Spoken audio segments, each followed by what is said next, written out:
How to save time by balancing work and life. This is one of the common problems that modern people have in the 21st century. The harder you work, the less time you have. I am willing to dedicate myself to a busy daily. I think the busier I am, the more important I become, and I look forward to increasing my income as a reward for my hard work. But as time goes by, most people realize that something is going wrong for a great life in the future. If my life improves gradually in return for my efforts, I should be doing better than it was a year ago, a month ago, or even a week ago, because my daily life feels like a marathon without end.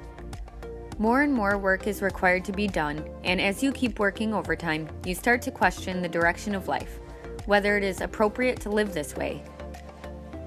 This repetitive pattern of life leads to a burnout. In order to end the rat race, you first have to change the wrong way you think about working hard. I'll do everything I can once I make a lot of money.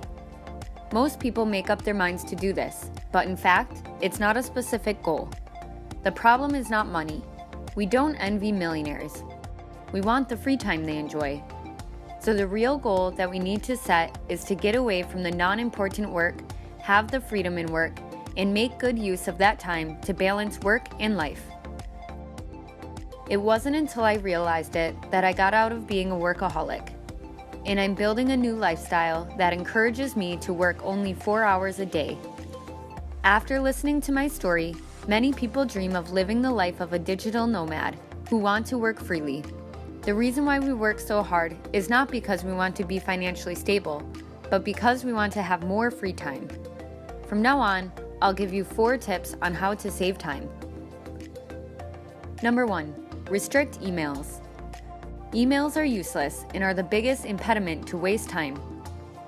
Business related to emails is mostly not urgent, but once verified, the pressure to deal with it will prevent you from concentrating on important tasks.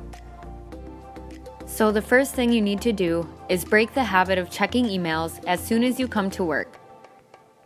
If you even turn off your email alarms, you'll have a better chance of concentrating on your important business that day. Number 2, limit your calls. In situations where you need to talk on the phone, you should be able to persuade the other person to get to the point. If the other person continues to talk and elaborate, hang on a moment and say something like this. "Excuse me for interrupting, but there's a call I'm waiting for. What can I do for you now?" Don't talk nonsense. Focus on acting immediately and practice the ways to make sure that others don't disrupt you. Number 3, ask questions to prioritize. If you start your day without any priorities, you're more likely to get into a job that isn't relevant to your job. You're doing something else. If you don't reduce the work to 2 hours a day after the surgery, you'll be in big trouble. How would you feel if someone warned you like that? Maybe a task that only you can do will pop up in your head. Once you set the priority, set your goal of handling at least 80% of the work by 11 o'clock a.m. Then you will see yourself not being disturbed in order to focus on it as much as you can. Number 4, take care of repeated tasks at once.